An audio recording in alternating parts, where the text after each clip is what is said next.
What's up, closing entrepreneurs? Tryson Jones coming at you again with Top 5 Friday round number 2. So today what I have for you is top 5 nonverbal cues. In the world that we live in today, a lot of your communication with your clients is going to be nonverbal. Ultimately, your goal is to get to the close, so typically to get to the close you're going to have to speak to them in some way, shape, or form to get the information, but your sales cycle leading up to that should, if you're an effective salesperson at this point in the world, should include some text messages, some emails, in order to keep your name fresh on their head and to keep inundating them with messages, delivering value, etc. Now, based on what you're sending out to them and what you receive, you can get a good idea as to where you're at with that person. So here are some of the cues that I've learned to pick up on, might help you out as you're communicating with your customers non-verbally. So without further ado, number 1 is their tonality. Now, it's easy to measure tonality, I guess you'd say, when you're talking to somebody face to face or on the phone. But if you're talking to them through text message or email, the way that you're going to pick up their tonality is through their punctuation, any capital letters they use, pauses, dots. All those things are going to tell you, especially in today's world where more and more now I see 40 and 50-year-old people sending emojis with their text messages. People are learning to express themselves more clearly through text, and those are some of the cues you can pick up on. Obviously, if they spell something out in all caps, that's something they're probably mad about. If they put an exclamation point behind something, then they're excited, mad, or triggered by something. So those are all things you can pick up on to kind of get their tonality that you would normally pick up on in a conversation. The second thing is going to be their verbiage or grammar. I personally am very big on this. For instance, when I'm talking to somebody about investing into their business and they're using the word spend or cost, I immediately flip that and say we're not talking about spending or costing, because those words imply that you put money out and you're never going to get it back. When you invest, you put money out expecting a return. So watch their verbiage and their grammar. If they're saying things like, I'm still interested, or I have some more questions, or I'd like to talk to you a little bit more, or if they're saying things like, I'm available at this time to get started, or I think that this is going to be a good thing to do. Obviously, those are all things that you should know, whether or not they're giving you buying signals. But also, again, the words that they use can help you to determine where their thought process is and if they're in the right mind state for what you're proposing or offering to them.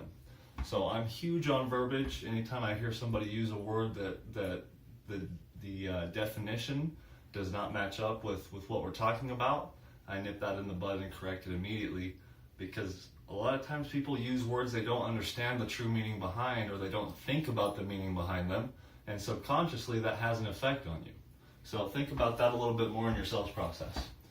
Number 3 is going to be the response time, and this is going to directly indicate to you the urgency that your client has to work with you.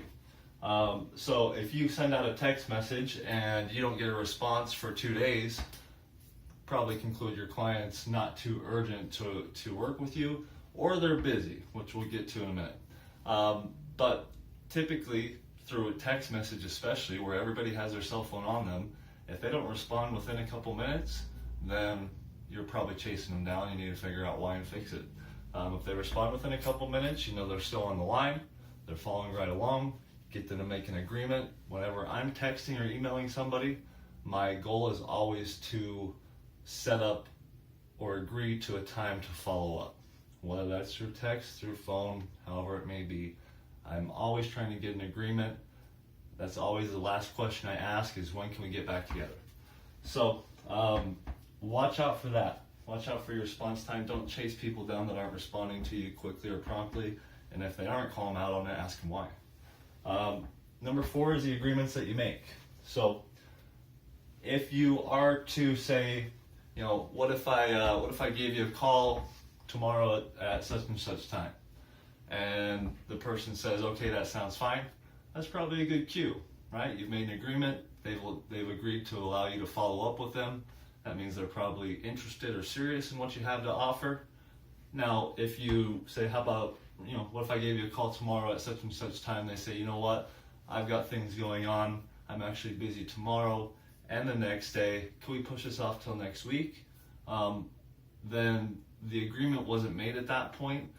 The posture isn't there for them to value your time enough. They feel like they have control, and they feel like you need them more than they need you, which is definitely not how the sales conversation should be going. So the agreements that people are making or not making with you throughout the process, non-verbally, are going to tell you a lot as far as where they're at in their decision-making process as far as buying from you. So number 5 is their availability. So when I talked about response time and urgency, the people that tend to be buyers, decision makers, and have money are people who are busy. Imagine that. They're busy. They're out there making money. So the availability of a person, if somebody tells me that, especially on a first contact, right? If I'm not able to get a hold of them, I send them a text message and I say, you know what, let me check my schedule. That's always a good sign. They keep a schedule. They have enough going on that they need to keep a schedule, and it's full enough that they need to figure out when they can fit some time in. That's always a good sign to me. If they say, call me whenever, I'm open all day, they're probably unemployed, stay-at-home mom, who knows. That doesn't mean that I judge a situation necessarily. It's just a cue, right? These are all just cues. So the availability of a person has a lot to do with who that person is and ultimately what type of prospect they're going to be, depending on what you're selling. Some of you may want your prospects to be available all day because you're dealing primarily with elderly people, helping them with their Medicare, who knows. Some of you might want your prospects to be busy because you're dealing with entrepreneurs who you're trying to help them grow their business. So it's going to be different for everybody, but their availability is going to give you an idea one way or another how good that prospect is for you. So hopefully these top 5 nonverbal cues can help you in your sales cycle as we move into more technological communication and help you to take what you know how to do verbally and translate that into text, email, and other forms of communication. So thanks for tuning in. Working hard on the offer I'm getting ready to launch here at the beginning of October, so watch out for that. Again, I'm looking for 100 people that would be interested in doing a test case study with me, getting some testimonials out of them, teaching you how to make money online. So if you're interested in that, let me know. Follow me on sellerbesoldblog.wordpress.com, facebook.com/hustlersnotanonymous, Instagram and Twitter at No Limit Business. Thanks for tuning in. We'll see you guys soon.